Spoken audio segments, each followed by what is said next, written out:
Di video kali ini gua akhirnya kedatangan mainan baru yang udah cukup lama di-request sama temen-temen penonton ST Media. Dan pada video kali ini gua bakal jabarin beberapa first impression gua dari kamera Canon EOS R50.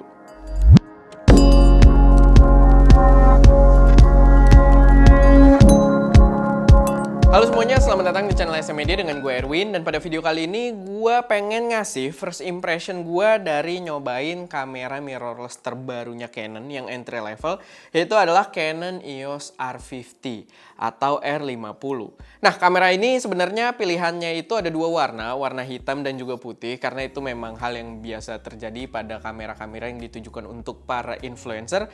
Dan di sini kita dapat yang warna putihnya. Dan first impression gue ketika nyobain secara fisik gitu ya, karena kan waktu itu kita pernah komen doang dari video peluncurannya, lama juga sampai kita dapat barang.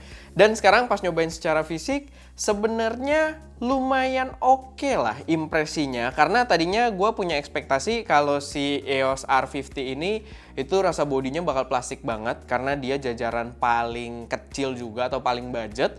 Gue kira bakal full plastik banget, rasanya ringkih, tapi ternyata enggak sih.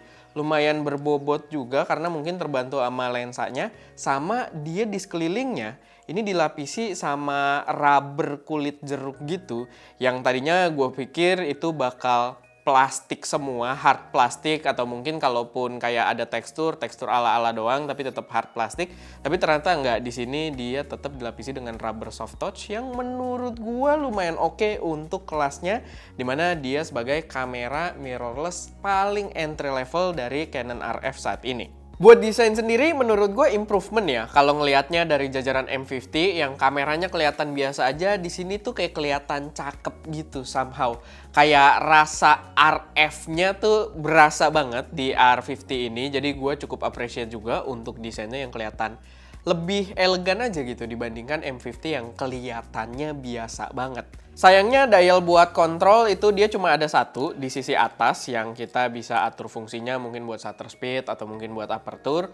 Dan itu banyak dikomplain juga sama reviewer luar karena rasanya jadi kurang profesional, kita nggak bisa terlalu cepat buat ngatur-ngatur settingan exposure triangle. Walaupun memang Canon selalu layarnya sendiri itu bagus resolusinya dan sangat responsif buat kita atur-atur. Tapi kebanyakan profesional kan memang mungkin orang yang pengen lebih cepat buat ngatur-ngatur exposure triangle lebih memilih dial control yang lebih cepat. Cuman ada satu hal yang kayaknya kurang dimention sama beberapa review yang gue tonton di luar sana, karena terlepas mungkin dia dial cuma satu, tapi jajaran RF lens itu identik dengan penggunaan custom ring yang ada di lensanya.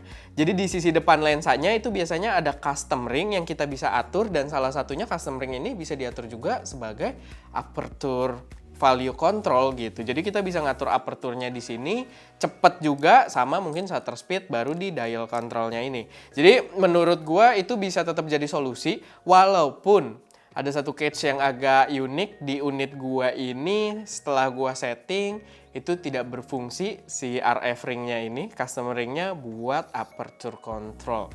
Jadi ya itu masih jadi pertanyaan, tapi ya kita bakal tes lebih lanjut karena video ini masih first impressionnya aja. Lalu pastinya dia juga udah support penggunaan mikrofon input. Jadi karena kameranya juga ditujukan untuk para influencer gitu kan, vlogger, jadi mic input udah wajib banget. Walaupun sebenarnya di tahun 2023 ini gue merasa penggunaan headset output atau headphone jack gitu ya, atau mungkin via USB juga nggak apa-apa, tapi kemampuan untuk memonitoring audio dari kamera itu menurut gue udah wajib juga, tapi sayangnya belum hadir di kamera ini. Jadi dia cuma ada mic input aja di sebelah kirinya sini. Jadi ya paling nggak kalian bisa pakai mic eksternal. Sama gue nggak suka dengan dia penggunaan penempatan beberapa port itu ada di sebelah kanan. Kayak di sini dia ada USB Type-C, begitu juga HDMI output. HDMI-nya dia masih micro, no complaint untuk jajaran kamera entry level. Dan untuk USB Type-C-nya dia sekarang akhirnya di tahun 2023 gitu ya, kamera ini bisa untuk pengecasan via USB Type-C-nya.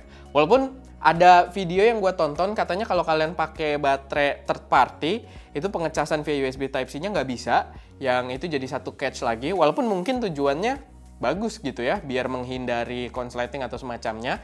Tapi dengan kamera-kamera lain sih kita pakai baterai third party juga nggak ada masalah ngecas via USB gitu ya. Jadi ya ini cukup limiting menurut gua. Cuman ya itu, sekarang paling nggak USB-nya udah bisa buat ngecas, nggak basa-basi doang. Jadi ya lumayan oke lah. Cuman masih kurang maksimal karena gue berharap USB-C-nya ini mungkin minimal bisa pakai adapter buat monitoring ke headset gitu. Kayak si XT30 Mark II gitu ya, atau XT30 atau XS10 menurut gue itu oke, walaupun ya belum ada jack secara langsung kayak ZV S10 yang menurut gue lebih oke lagi gitu kalau ada jack secara langsung.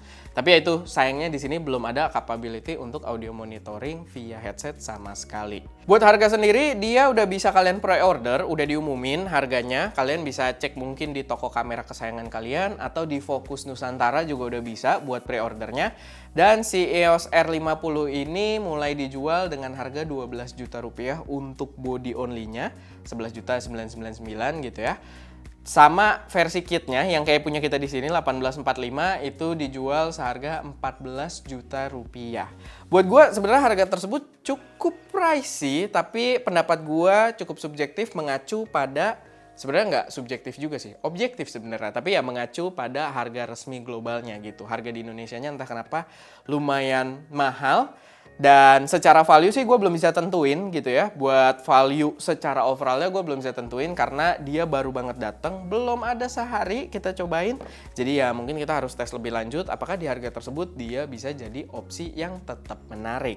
Walaupun kalau kalian memang pengen masuk ke ekosistem terbarunya Canon, ekosistem RF-nya Canon, ini adalah seri kamera paling murah yang bisa kalian pilih gitu. Canon EOS R50 ini adalah seri RF paling murah Canon saat ini dan mungkin dari situ ya membuat value-nya tetap menarik untuk beberapa orang. Tapi dari gue belum bisa ngasih kesimpulan karena video ini juga masih impression. Gue harap nanti akan ada data lebih lanjut karena belum sehari gue nyobain sebenarnya udah ada beberapa loves dan hates yang gue dapati dari kamera ini.